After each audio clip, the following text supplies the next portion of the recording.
اب میں بلا کسی تاخیر کے نوجوان عالم دین جناب حضرت مولانا محمد راشد صاحب دامت برکاتہ العالیہ سے جو ڈائریکٹر ہوتے ہیں، ذمہ دار ہوتے ہیں مدرسہ سبیل الرشاد خوشحال پارک دہلی کے، انتہائی ادب سے گزارش کر رہا ہوں کہ وہ ممبر نور پر تشریف لائے اور اپنے قیمتی ناصحانہ خطاب سے سامعین کو معزز فرمائے۔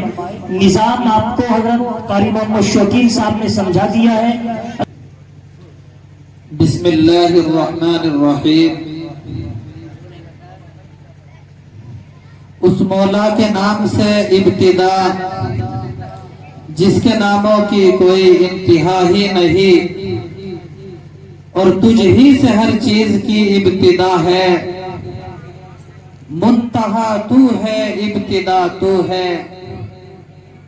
میرے مالک تو ہی اول ہے، تو ہی آخر ہے، اور تو ہی ظاہر ہے، تو ہی باطن ہے۔ میں خانی بے بقا ہوں، نام باقی ذات صفات تو ہے، اور تیرے پاس کیا نہیں اے خدا۔ میرا تن فدا، میرا من فدا، میری روح فدا، میری جان فدا، میرا باپ اور میری ماں فدا، تیری بندگی میری آرزو اللہ جل جلالہ۔ تیرے در پہ لاکھوں اولیاء، تیرے در پہ لاکھوں بادشاہ، وہ گڑ گڑاتے رہے صدا، پھر بھی تیرا بھید کھل نہ سکا۔ الحمدللہ وحدہ والصلاة والسلام على من لا نبی بعدہ، فاعوذ باللہ من الشیطان الرجیم، بسم اللہ الرحمن الرحیم۔ وما ارسلناک الا رحمة للعالمین۔ وقال اللہ عز وجل ان هذا القرآن يهدي للتي هي اقوم ويبشر المؤمنين الذين يعملون الصالحات ان لهم اجرا كبيرا۔ وقال النبي صلى الله عليه وسلم خيركم من تعلم القرآن وعلمه۔ وقال النبي صلى الله عليه وسلم يقال لصاحب القرآن اقرأ وارتق ورتل كما كنت ترتل في الدنيا فإن منزلك عند آخر آية تقرأها۔ صدق اللہ العظیم۔ الہی رونق اسلام کے سامان پیدا کر، الہی رونق اسلام کے سامان پیدا کر، دلوں میں مومنوں کے الفت قرآن پیدا کر، اور زمانہ آج قرآن ہی سے فیض پائے گا، زمانہ آج قرآن ہی سے فیض پائے گا، مٹے گی ظلمت شب اور سورج جگمگائے گا۔ یا رب مجھ پر کرم تو اگر کرے، یا رب مجھ پر کرم تو اگر کرے، وہ بات دے زباں کو جو دل پر اثر کرے، اور یا الہی ہمیں عامل قرآن کر دے، یا الہی ہمیں عامل قرآن کر دے، پھر نئے سرے سے مسلمان کو مسلمان کر دے۔ معزز علماء کرام، میرے مشفق و مربی حضرت الاستاذ حضرت مولانا شعیب صاحب یہاں موجود ہے۔ حضرت نے مجھے حکم دیا ہے تو میں حضرت کے حکم پر یہاں بیٹھ گیا ہوں۔ دعا کیجئے کہ اللہ تبارک و تعالی مجھ کو صحیح صحیح بولنے کی توفیق نصیب فرمائے۔ میں نے قرآن کریم کی آیت پڑھی ہے وَمَا أَرْسَلْنَاكَ إِلَّا رَحْمَةً لِلْعَالَمِينَ، کہ وہ ابر لطیف جس کے سائے کو گلشن ترستے تھے، یہاں طائف میں اس کے جسم پر پتھر برستے تھے۔ محترم حضرات، میں مناسب سمجھتا ہوں کہ حضور صلی اللہ علیہ وسلم کے ذکر سے پہلے عرب کی کچھ مختصر حالت بیان کر دو۔ چنانچہ واقعہ لکھا ہے، مورخ نے لکھا ہے کہ عرب کی ایک معصوم لڑکی عرب کی ایک معصوم لڑکی جمیلہ کا دردناک واقعہ ہے. اس طرح مذکور ہے کہ ایک شخص طویل سفر پر جاتے وقت اپنی حاملہ بیوی سے کہتا ہے کہ میں کچھ مدت کے لیے سفر پر جا رہا ہوں، اگر میرے بعد لڑکا پیدا ہوا تو یہ رقم اس کی تعلیم پر خرچ کرنا، اور اگر لڑکی پیدا ہوئی تو اس کا گلا گھونٹ کر دبا دینا. یہ تفصیل کرنے کے بعد شوہر اپنے طویل سفر پر روانہ ہو گیا. چند ماہ کے بعد ایک حسین اور جمیل لڑکی پیدا ہوئی. ماں نے اس کا نام جمیلہ رکھا. ماں کی مامتا نے یہ گوارا نہ کیا کہ اس چاند جیسی بچی کو زندہ درگور کر دے، مگر ادھر شوہر کی ناراضگی کا بھی ڈر تھا. بچی کی ماں چہ کنم کی کشمکش میں پڑ گئی. آخر ایک روز اس نے یہ فیصلہ کر لیا کہ کچھ بھی ہو میں اس بچی کو زندہ درگور نہیں کروں گی، اور شوہر کے آ جانے سے پہلے بچی کو کسی دوسری جگہ بھیج دوں گی، اور کہہ دوں گی کہ لڑکی پیدا ہوئی تھی اس لیے کہ اس کو زندہ درگور کر دیا گیا. 7-8 سال کے بعد شوہر اچانک آ گیا. دیکھا کہ اس کے گھر میں اس کے آنگن میں ایک حسین اور جمیل لڑکی کھیل رہی ہے.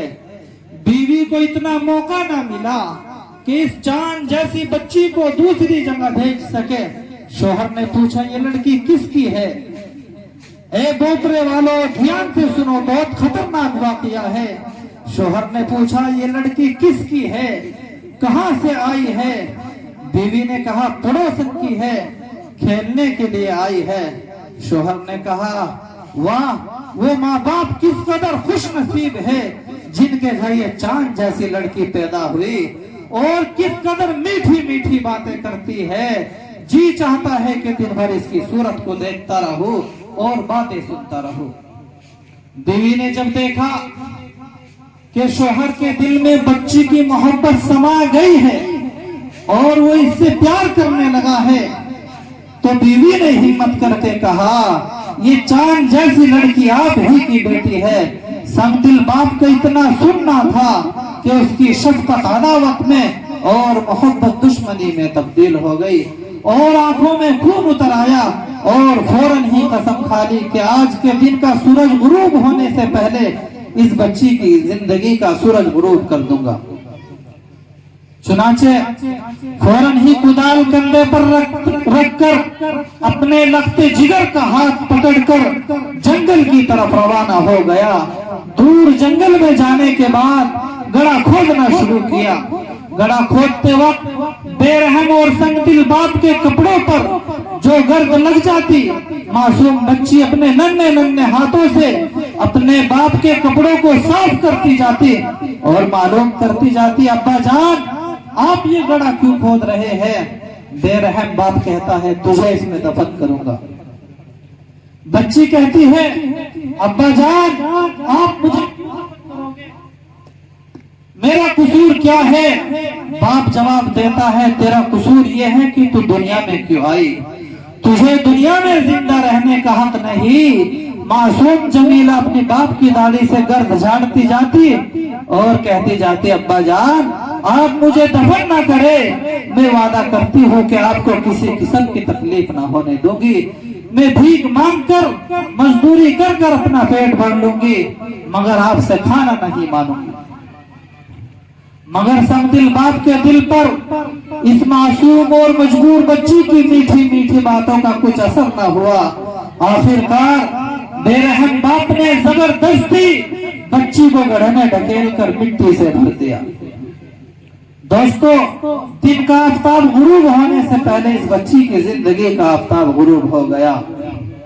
چنانچہ ایسے ماحول میں اچانک رحمت خداوندی جوش میں آئی اور عرب کے تپتے ہوئے صحرا میں اس نبی امی کا ظہور ہوا جو سارے جہاں کا درد اپنے دل میں لیے ہوئے تھا. خنجر چلے کسی پہ تڑپتے ہیں ہم امیر کا صحیح مصداق تھا کہ اس ذات مقدس نے تمام ظلم و ستم کے خلاف علم بغاوت بلند کیا اور تڑپتی ہوئی پوری انسانیت کی مسیحائی کی. ضروری تھا کہ اس بابرکت ہستی کو سینے سے لگایا جاتا، اسے پلکوں پر بٹھایا جاتا، مگر وہ ذات جو لوگوں کی بھلائی کے لیے اپنے وجود کو بھلاتی رہی ہو، لوگ اس کے ساتھ، اس کے حمایتوں کے ساتھ ظلم و ستم کے وہ پہاڑ توڑتے رہے جن کا ذکر کرنے سے رونگٹے کھڑے ہو جاتے ہیں، کلیجہ باہر کو آنے لگتا ہے اور مورنی کا قلم رک جاتا ہے۔ خدا کی پناہ، کبھی اس مبارک ہستی کے راستے میں کانٹے بچھائے جاتے ہیں تو کبھی کوٹوں کے اوپر سے اس معصوم ذات کے جسم پر کوڑے کرکٹ کے ٹوکرے پھینکے جاتے ہیں۔ اللہ اکبر، ظلم کی انتہا، اور وہی کعبہ جو تمام مخلوقات کے لیے، جانوروں کے لیے امن اور سلامتی کی جگہ ہے، اور جب کبھی خدا کا بندہ خدا کے سامنے سجدہ کرتا ہے تو گردن میں کپڑا ڈال کر کھینچا جاتا تھا، جس سے گلا گھٹنے لگتا تھا، آنکھیں باہر آنے لگتی تھی، کبھی اونٹ کی اوج رکھ دی جاتی تھی جس میں منو غلاظت ہوتی تھی۔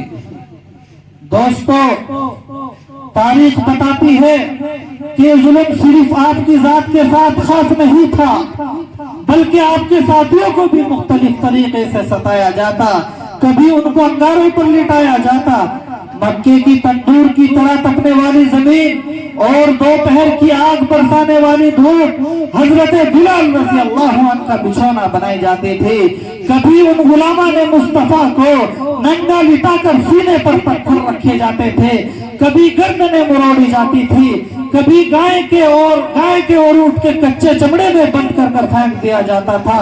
ان سب کے باوجود ان کی زبان سے یہی کلمات نکلتے تھے، ارے او ظالموں، اگر جان مانگو تو جان دیں گے، مال مانگو تو مال دیں گے، مگر ہم سے یہ نہ ہو سکے گا کہ نبی کا جاہ و جلال دے۔ او کمبخت ابو جہل، تیرا وہ ظلم ہمیشہ یاد رہے گا، کبھی بھلایا نہیں جا سکتا ہے، تجھے نہ آسمان معاف کر سکتا ہے، نہ زمین تجھے معاف کر سکتی ہے، اور نہ تاریخ تجھے بخش سکتی ہے کہ تو نے حضرت سمیہ کے نازک حصے پر نیزہ مار کر شہید کیا تھا۔ یہ اسلام کی سب سے پہلی شہید عورت ہے۔ ان کمبختوں نے حضور صلی اللہ علیہ وسلم کا اور آپ کے ساتھیوں کا بائیکاٹ کر رکھا تھا اور مقاطعہ کر رکھا تھا، اور کوشش یہ کی گئی تھی کہ ان ایمان والوں کو کھانے کا ایک گھونٹ یا پانی کا ایک لقمہ بھی نصیب نہ ہو جائے۔ ایمان والوں کے معصوم بچے بھوک و پیاس کے مارے راتوں کو دل پلاتے رہے، پتھر اگر کان رکھتے تو یقیناً پھٹ جاتے، زمین یقیناً پھٹ جاتی، پہاڑ یقیناً ٹوٹ جاتے، مگر ایمان والوں کی دل بلاہٹ کو سن کر ان کے دل ایک لمحے کے لیے بھی نرم نہیں ہوتے تھے، ایک لمحے کے لیے بھی نہیں پسیجتے تھے۔ یہ داستان ہے ان مظلوم اور مغلوب اور اہل ایمان کی جو ظلم پر ظلم کرتے رہے، مگر قربان جائیے ان کے اخلاق پر لاکھوں درود و سلام نازل ہو اس محسن اعظم صلی اللہ علیہ وسلم پر، جو یہ سب کچھ سنتا رہا، سہتا رہا، پھر بھی ان کے لیے آدھی رات اٹھ کر دعائیں کرتا رہا۔ دوستو، تاریخ بتاتی ہے، آپ نے اعلان کر دیا لا تثریب علیکم اليوم۔ علامہ شبلی نعمانی فرماتے ہیں کہ خطبے کے بعد آپ نے مجمع کی طرف ایک نظر کی تو تمام کفار مکہ آپ کے سامنے سہمے بیٹھے تھے، ان میں وہ حوصلہ مند بھی تھے جو اسلام کو مٹانے میں سب سے پیشتر تھے، وہ بھی تھے جن کی زبان مدنی کریم صلی اللہ علیہ وسلم پر گالیوں کے بادل برسایا کرتے تھے، وہ بھی تھے جنہوں نے مسلمانوں کو تکلیف پہنچائی تھی۔ آپ نے اعلان کر دیا لا تثریب علیکم اليوم، تمہیں اپنے ماضی پر شرمندہ ہونے کی ضرورت نہیں، میں تمہاری غلطیوں کو معاف کرنے آیا ہوں، میں تمہارے قصوروں کو معاف کرنے آیا ہوں۔ جاؤ ابو جہل کے رضاکاروں سے کہہ دو کہ آمنہ کا لال تمہیں قتال کی بھٹی میں جھونکنے نہیں آیا، الیوم یوم المرحمہ، عبداللہ کا یتیم تمہیں اپنی شفقت و چادر میں لپیٹنے کے لیے آیا ہے۔ جاؤ مکے کی ماں سے کہہ دو تمہاری مانگ تو نہیں لوٹی جائے گی، مکے کے بچوں سے کہہ دو تمہیں یتیم نہیں بنایا جائے گا، مکے کی بہنوں سے کہہ دو تمہارے دوپٹے نہیں چھینے جائے گے۔ آج بدلہ اور انتقام کا دن نہیں، آج معافی کا دن ہے، آج معافی کا دن ہے. یہ سیرت ہے, یہ اخلاق ہے ہمارے نبی صلی اللہ علیہ وسلم کی. دوستو, میں نے آپ حضرات کے سامنے دوسری آیت پڑھی تھی, ان هذا القرآن يهدي للتي هي اقوم ويبشر المؤمنين الذين يعملون الصالحات ان لهم اجرا كبيرا. کہ بسا لے اپنے سینے میں جو اس کے 30 پاروں کو, بسا لے اپنے سینے میں جو اس کے 30 پاروں کو, زمانے بھر میں اس کو حافظ قرآن کہتے ہیں. یہی وہ قرآن ہے جس نے دل دل میں عدل و انصاف قائم کر کے ظلم و زیادتی کو جڑ سے اکھاڑ پھینکا. یہی وہ قرآن ہے, اس قرآن کریم ہی کی برکت سے کائنات کا نظام چل رہا ہے. اگر یہ قرآن کریم نہ ہوتا تو ہم اور آپ انسان نہ ہوتے. اگر یہ قرآن کریم نہ ہوتا جانوروں سے بدتر ہماری حالتیں ہوتی. اگر یہ قرآن کریم نہ ہوتا تو حضرت خلیل علیہ السلام, حضرت آدم علیہ السلام بھی نہ ہوتے. اگر یہ قرآن کریم نہ ہوتا باپ بیٹے کے درمیان شفقت و محبت نہ ہوتی, باپ بیٹے کو اور بیٹا والدین کو نہ جانتا, بھائی بہن کے درمیان امتیاز نہ ہوتا, بھائی بہن کے درمیان امتیاز نہ ہوتا. میرے دوستو, یہی وہ قرآن ہے جس نے دل دل میں عدل و انصاف قائم کر کے ظلم و زیادتی کو جڑ سے اکھاڑ پھینکا. یہی وہ قرآن ہے جس نے گونگوں کو زبان اور بے زبانوں کو فصاحت و بلاغت کا امام بنا دیا. دوستو, قرآن کریم ہی کی برکت ہے کہ خدا تعالیٰ نے ہم کو ایسے گھرانے میں پیدا کیا کہ آنکھیں کھولتے ہی دین اسلام کی طرف رہنمائی فرمائی. دوستو, قرآن کریم میں اللہ تبارک و تعالی ارشاد فرماتا ہے, ان هذا القرآن يهدي للتي هي اقوم, بے شک یہ قرآن کریم ہدایت دیتا ہے راہ مستقیم کی اور خوشخبری سناتا ہے ان لوگوں کو جو ایمان لائے جنہوں نے نیک عمل کیے. لیکن اگر کسی نے قرآن کریم کے حکم کو نہیں مانا, قرآن کریم کے تحت اپنی زندگی نہیں گزاری, قرآنی احکام کے آئینے میں اپنی زندگی کو نہیں سجایا, تو قرآن کریم ایسے لوگوں کو گمراہ کر دیتا ہے. تبھی تو کسی شاعر نے یوں کہا ہے کہ گمراہ نہ ملے گا تمہیں شیطان سے بدتر, گمراہ نہ ملے گا تمہیں شیطان سے بدتر, اور ہادی نہ ملے گا تمہیں قرآن سے بہتر. دوستو, یہی وہ قرآن ہے جس نے حضرت عائشہ کو صدیقہ کے نام سے یاد کیا. قرآن کریم ہی کی برکت ہے کہ حضرت فاطمہ کو سیدۃ نساء اہل الجنت کے لقب سے سرفراز فرمایا. قرآن کریم ہی کی برکت ہے کہ حضرت حمزہ کو سید الشہداء کے لقب سے نوازا. دوستو, نعمان بن ثابت کو امام اعظم کی شہرت عطا کی. قرآن کریم خود اپنی خوبیوں کی وضاحت کرتا ہے اور علی اعلان کہتا ہے, ہدی للمتقین, ہدی للمتقین, کہ میں ہدایت دینے والوں کے لیے راستہ دکھاتا ہوں, میں انہیں جنت کی طرف بلاتا ہوں, جنت کا حقدار بناتا ہوں. دوستو, آپ قرآن سے سوال کرتے جائے, قرآن جواب دیتا ہے. قرآن ذرا یہ تو بتا کہ تمہارا نام کیا ہے. آپ کسی سے معلوم کریں کہ آپ کا نام کیا ہے. آپ کبھی قرآن سے بھی تو پوچھے کہ قرآن آپ بھی تو بتاؤ کہ آپ کا نام کیا ہے. قرآن جواب دیتا ہے, قرآن مجید, میرا نام قرآن مجید ہے. آپ قرآن سے سوال کرو, اے قرآن ذرا یہ تو بتا کہ تو کس کی طرف سے آیا ہے. قرآن ہمیں بتا کہ کس کی طرف سے آیا ہے. قرآن کریم جواب دیتا ہے, تنزیل من رب العالمین, میں دونوں جہان کے پروردگار کی جانب سے آیا ہوں. قرآن یہ بتا کہ اس سے پہلے کہاں رہا کرتا تھا. قرآن کریم جواب دیتا ہے, فی لوح محفوظ. دوستو, قرآن کریم ہی کی برکت ہے کہ کل قیامت کا دن ہوگا اور صاحب قرآن سے کہا جائے گا کہ قرآن پڑھتا جا اور جنت کے درجوں پر چڑھتا جا اور ٹھہر ٹھہر کر پڑھ, جیسا کہ تو دنیا میں ٹھہر ٹھہر کر پڑھا کرتا تھا, بس تیرا ٹھکانہ وہی ہے جہاں تو آخری آیت پر پہنچے. دوستو, قرآن کریم ہی کی برکت ہے کہ جو شخص قرآن کریم پڑھے اور اس پر عمل کرے, کل قیامت کے دن اس کے والدین کو ایک ایسا تاج پہنایا جائے گا جس کی روشنی آفتاب کی روشنی سے بھی زیادہ ہوگی۔ محترم بزرگوں، قرآن کریم ہی کے اندر اللہ تبارک و تعالیٰ نے حضور صلی اللہ علیہ وسلم کی سیرت طیبہ کو بیان کیا ہے۔ آپ قرآن کو پڑھیں گے، الف سے یا تک پڑھتے چلے جائیے اور قرآن سے معلوم کریے کہ میرے نبی کی سیرت کہاں کہاں ہے۔ ہم گن نہیں سکتے نبی صلی اللہ علیہ وسلم کی سیرت کو۔ اللہ تبارک و تعالیٰ نے اگر قرآن کریم کے اندر الف لکھا تو نبی کو حمد بنا دیا۔ اللہ تبارک و تعالیٰ نے قرآن کریم کے اندر با لکھا تو نبی کو بشیر بنا دیا۔